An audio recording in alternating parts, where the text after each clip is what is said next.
Hello, আসসালামু আলাইকুম guys. আশা করি আপনারা সবাই ভালো আছেন। এখন আমি আপনাদের কিছু বিষয়ে কথা বলবো। দেখুন, বাংলাদেশের এখন যে বর্তমান অবস্থা, এখন ব্যাংকের অবস্থা মোটামুটি ভালো হচ্ছে। সব দিক দিয়ে আস্তে আস্তে বাংলাদেশের উন্নতি এখন ইনশাল্লাহ শুরু হয়ে গিয়েছে। আপনারা কেউ টেনশন করবেন না, ব্যাংক নিয়ে কেউ টেনশন করবেন না। আপনারা আপনাদের সবার টাকা ব্যাংকে রাখবেন। ব্যাংক এখন খুবই স্বাবলম্বী হচ্ছে। মাননীয় প্রধান উপদেষ্টা মোহাম্মদ ডক্টর ইউনূস স্যার এখন কিন্তু বাংলাদেশের জনগণের দিকে খুব ভালোভাবে নজর দিচ্ছে। আপনারা এটা নিয়ে কোনো চিন্তা করবেন না। আপনারা যারা যারা আছেন তারা সবাই ইনশাল্লাহ এই ব্যাপারে কোনো চিন্তাই করবেন না।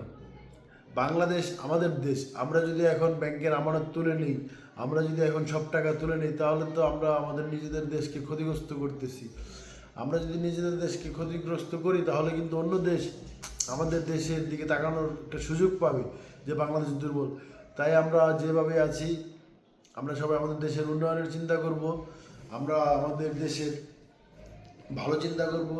আমরা চিন্তা করব যে দেশকে কিভাবে এগিয়ে নেওয়া যায়, দেশ কিভাবে ভালো থাকে, আমরা এইগুলো ভাববো।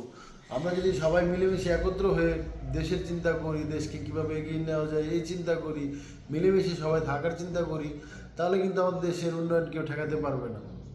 ঠিক না? এই তো, আপনারা এখন যার যার অবস্থান থেকে যার যার ব্যাড ট্যাক্স যা আছে সব ঠিক মতো দিবেন। দেশের উন্নয়নের কোনো কর ফাঁকি দিবেন না। যারা কর দেননি তারা কর দিবেন, যারা ট্যাক্স দেননি তারা ট্যাক্স দিবেন, সব কিছু দিবেন। দিয়ে দেশকে একটা উন্নয়নের অগ্রযাত্রায় নিয়ে যাওয়ার চেষ্টা করবেন। কিন্তু অনেকে দেখতেছি যে বাংলাদেশের উপর থেকে আস্থা উঠে যাচ্ছে তাদের, যে বাংলাদেশে হয়তো কি একটা অরাজকতা পরিস্থিতি সৃষ্টি হচ্ছে। তারা ভাবতেছে যে বাংলাদেশে এখন কোনো মেনটেন নেই, কোনো সিস্টেম নেই। কিন্তু আসলে না, তা না, ভুল। এখন আপনারা জানেন আমাদের বাংলাদেশের গর্বিত প্রশাসন, যাদের নিয়ে আমরা গর্ব করি, যে প্রশাসনকে নিয়ে আমরা সবসময় প্রাউড ফিল করি, বাংলাদেশ সেনাবাহিনী। বাংলাদেশ সেনাবাহিনী কিন্তু এখন বাংলাদেশের দায়িত্বে আছে। আপনাদের বুঝতে হবে বাংলাদেশ এখন কোথায় চলে যাবে। আপনারা যদি সবাই বুঝেন, এগুলো বুঝলে সবাই যদি যার যার অবস্থান থেকে সরকারকে সহযোগিতা করেন, প্রধান উপদেষ্টাকে সহযোগিতা করেন, সেনাবাহিনীকে সহযোগিতা করেন, তাহলে দেশ অবশ্যই এগিয়ে যাবে। বাংলাদেশ পুলিশে কিন্তু এখন দুর্নীতিমুক্ত হচ্ছে আস্তে আস্তে। আমি ভাবতেছি যে পুলিশ একসময় সম্পূর্ণ 100% দুর্নীতিমুক্ত হয়ে যাবে ইনশাল্লাহ।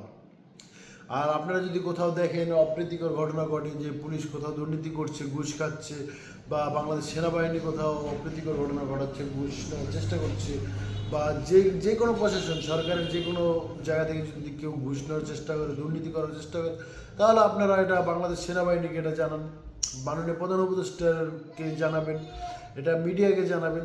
দেখবেন যে আস্তে আস্তে এগুলো সব বন্ধ হয়ে যাবে। আর দুর্নীতি মুক্ত যদি একটি বাংলাদেশ আমরা করতে পারি, ইনশাল্লাহ আমাদের দেশ আর উন্নত রাষ্ট্র হতে বেশি দিন লাগবে না। আমরা অলরেডি অনেক উন্নত হয়ে গিয়েছি ইনশাল্লাহ। আর মোটামুটি আরেকটু উন্নত হলেই আমরা মোটামুটি একটা ভালো পর্যায়ে চলে যেতে পারবো। দেখুন, চীন এখন কত এগিয়ে, জাপান কত এগিয়ে। জাপানকে কি একবার ধ্বংস করে দেয়নি আমেরিকা? তারপরে জাপান এখন আমেরিকার অনেক উপরে আছে। আমেরিকার পাশাপাশি ফিল করে।